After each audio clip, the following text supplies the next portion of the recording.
Home sweet home, Bird Gang. The Cardinals returning to State Farm Stadium for their Week 2 matchup against the Carolina Panthers. I'm Zach Gershman, and this is The Pulse. 1-0, baby. We talked last week on The Pulse about the importance of starting the season off strong. Cardinals doing exactly that in New Orleans, beating the Saints 20-13 in the season opener.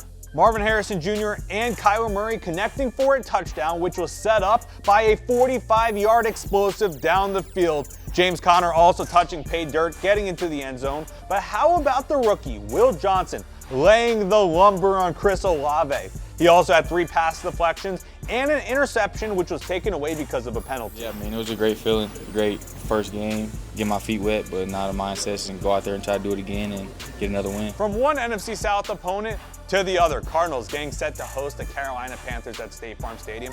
And look, let's be real, it hasn't always been easy for the Cardinals when they line up against the Carolina Panthers. Since Kyler Murray took over in 2019 as the first overall pick, this is scheduled to be his 5th time playing against the Panthers. Besides for divisional opponents, it's his most common foe. The difference though between this year's game and last year's game is this year, it's at our home turf at State Farm Stadium. I'm not really worried about the past. For me personally, I'm not motivated by it. I'm motivated by just, again, being on my feet, are taking a day at a time, going into Sunday, feeling good about what we put in this week.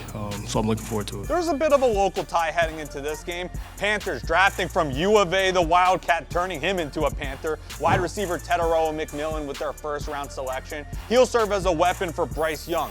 T-Mac getting ready to line up across from Will Johnson. Sizing up the matchup, Johnson, 6'2", is tasked with locking up the 6'5" wideout. Last week, Johnson finished the game with a 90.3 grade, the highest rated rookie in the league and second highest for all corners. McMillan had 68 yards and 5 receptions in his debut game.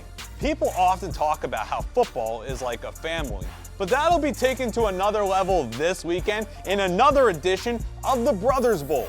Offensive coordinator Drew Petzing's brother, Dean Petzing, is the offensive quality control coach for the Panthers. This game comes after special teams coordinator Jeff Rodgers beat his brother, Saints edge coach Jay Rodgers.